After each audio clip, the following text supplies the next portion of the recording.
Thanks for clicking play, and welcome to Vowel Mouth Poetry. Okay, so since we're doing this first episode of Vowel Mouth Poetry during the month of March, the theme of this show is Einstein, since he was born on March 14th. And thanks to the internet, you probably already know that this year, 2015, marks the one time this century when the date and the time are the first 10 digits of pi, which is 3.14159263. And that happened Saturday, March 14th, 2015 at 9:26 a.m. and 53 seconds. Why is that important? It's not. But geeks like me love shit like that. And with Pi Day falling on his birthday, I just had to go with Einstein. Now, it may seem like a stretch to make the legendary scientist the topic of a poetry show, but bear with me. In 1983, a book was published entitled Einstein and the Poet, and it was written by William Hermann, who interviewed Einstein in Germany before World War II and then in America after the war. They explored the nature of the cosmic man, but often discussed the horrors of the Holocaust and the implications of the atomic bomb. William Hermann was a professor and a poet, and he was a friend of Einstein's for over 30 years. And the following poem appears on page 105 of his book.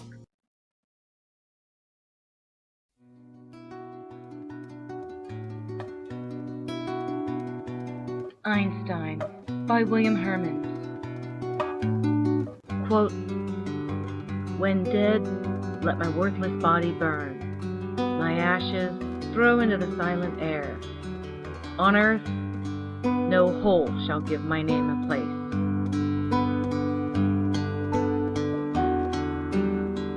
We rode through the darkness with your precious urn.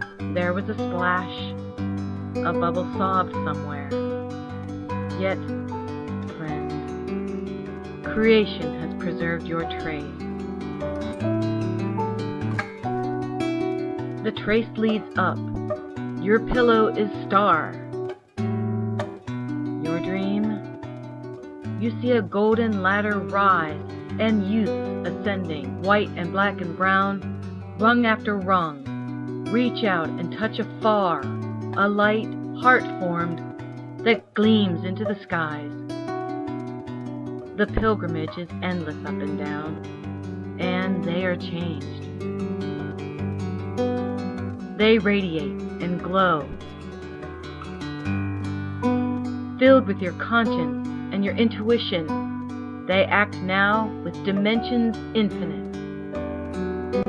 Their will and purpose crush what's base and low and stop the atom from its hellbound mission.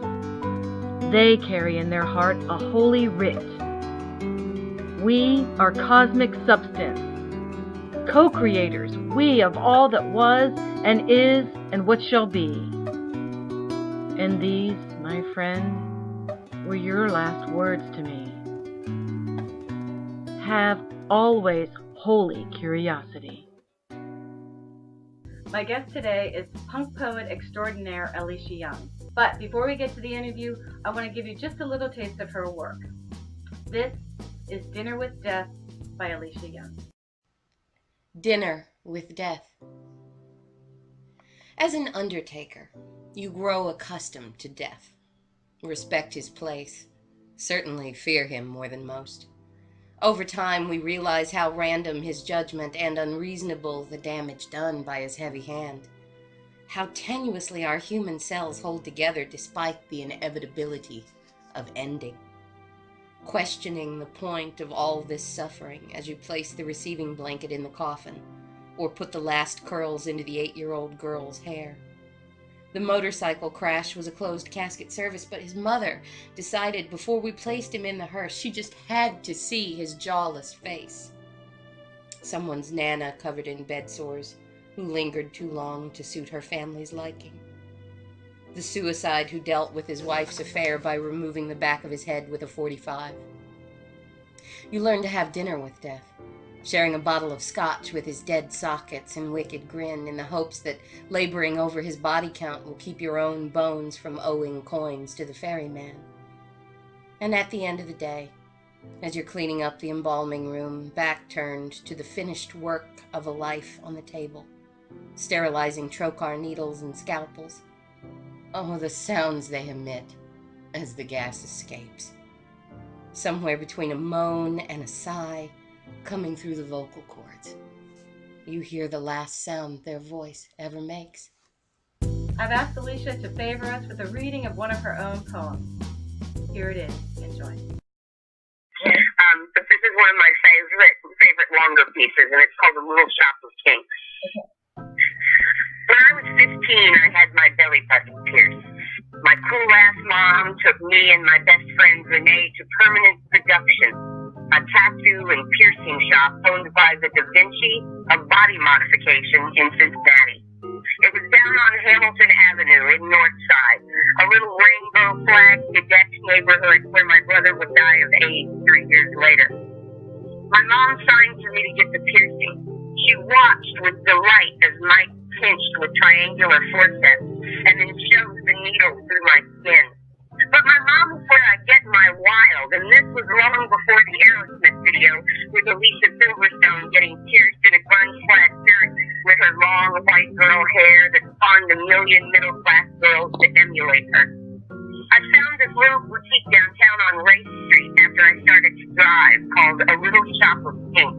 It was a gay clothing, sexual fetish, and Art Deco antique store with the best selection of body jewelry in town. Sometimes Renee and I would take my mom with us when we went shopping there. We would peruse the sex toy side of the store. Cages, enemas, cuffs, clamps, ball gags, trapeze, sex swings, leather daddy and bondage apparel, paddles, flips, and the biggest selection of dildos you've ever seen. One day, my mom held up a giant natural skin dong, approximately 3 feet long and 10 inches in diameter, at eye level. And she proceeded to query loudly in her deep Southern Kentucky accent, "Well, what in the hell do you need a roof that big for?" We died laughing, and I had never loved her more. First question. Albert Einstein, he just bought your book, Hell on Heels, which I have a copy of right here. So he's asked you to inscribe it to him. What are you going to write to Albert Einstein? I would write, Al, I love your theories relating to everything, but I must ask, who does your hair? In what way do you think relativity plays a role in poetry? I think it plays a role in poetry because of the way it affects the personality and the mind. Because there's the relativity of light, the relativity of objects and force, and then there's the relativity of the mind. And as it pertains to knowledge specifically, and then as it pertains to values, not necessarily ethics, but values. And I prefer poems that are rife with knowledge, but full of non-traditional values. I don't want to say bad values, because that's relative to the individual, you know, what someone else thinks is good or bad. But I tend to like poems kind of just like the ones that I just read, that are full of information, but they're a little bit sordid and a little, you know, I like ballsy writing, and I think that's how relativity affects poetry. I mean, it's something like that. It's far more interesting than roses are red, violets are blue. I don't know. I love the question, if I can say that. I love the question. Someone tells you that they have no interest in poetry because they don't know anything about poetry. How do you change that person's mind? I read them one of my poems. Excellent. Not that someone else's poem wouldn't be a good example, but I read them one of mine simply because I've had a lot of people tell me that I'm poetry for people who don't like poetry. And you don't have to know shit about poetry to consume my poetry. I've got this rule where I never use a word in a poem that I couldn't use in conversation. You know, because you see people writing these poems, and you're like, you can just see the thesaurus on their desk next to them as they wrote it. And, you know, that's all fine and well if you're trying to come across like a deep snob. But what's the no one can understand it. So I'm not trying to say that my stuff is dumbed down at all, but I simplify it. I simplify my wording. What do you find to be the biggest misconception people have about poetry in general and about poetry, your poetry specifically, and does that bother you? First of all, I think one of the biggest misconceptions is that all poets are like either lazy, crazy, addicted, dysfunctional, whatever. That's not necessarily true, although there are plenty of them. I don't think there's such a thing as a poet stereotype that adequately fits.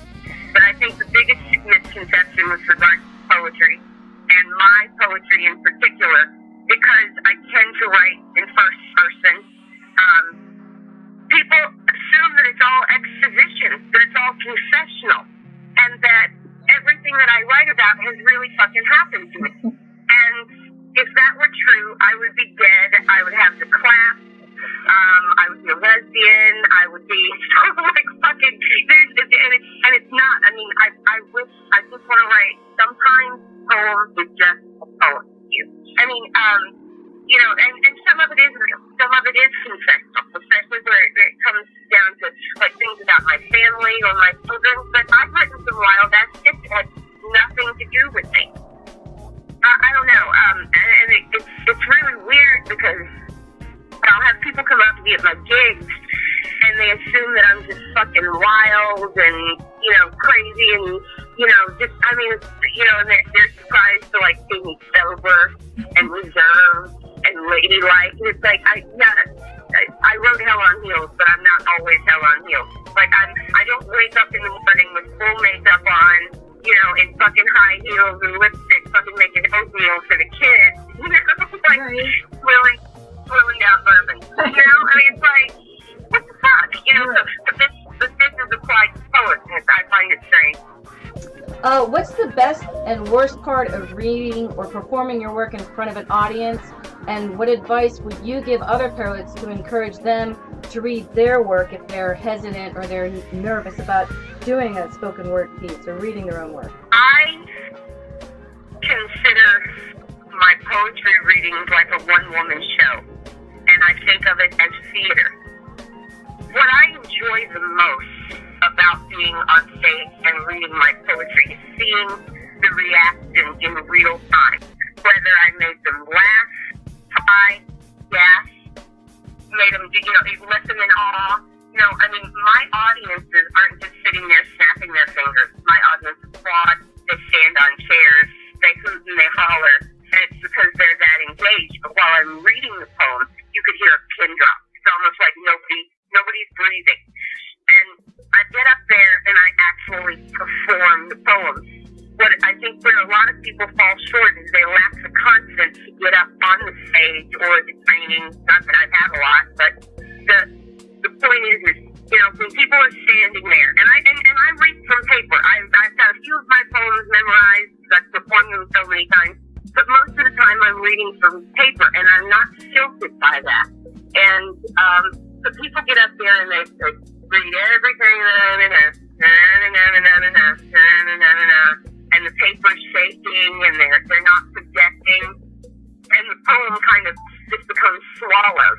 And I guess so my advice would be get up there and read as often as you can. Go to open mic and really build up that muscle, because it doesn't come naturally to everyone.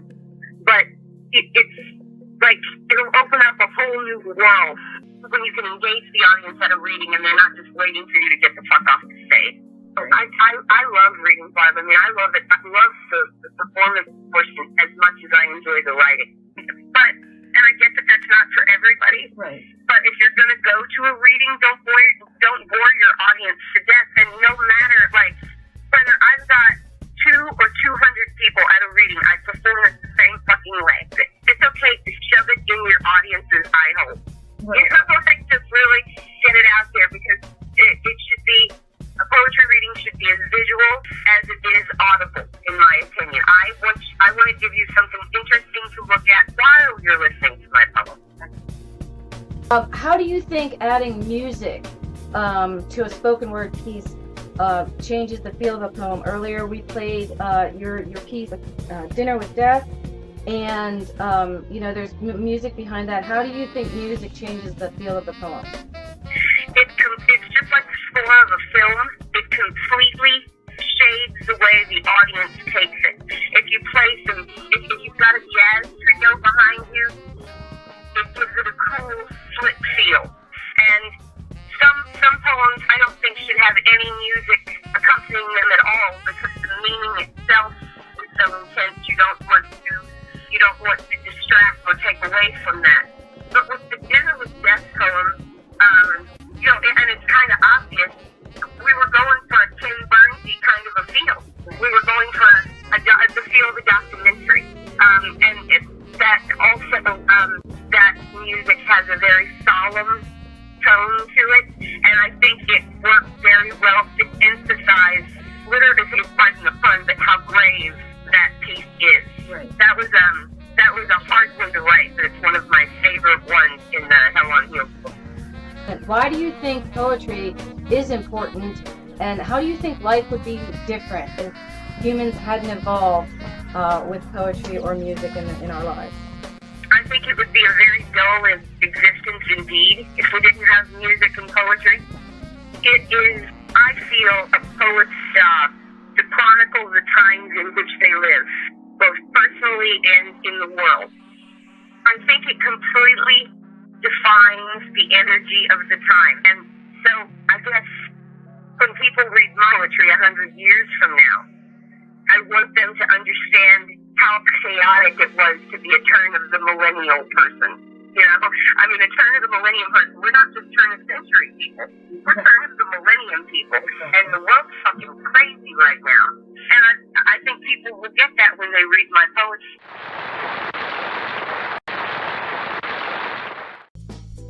So that's it. Thanks for watching this pilot episode of Vowel Poetry. I hope you enjoyed it.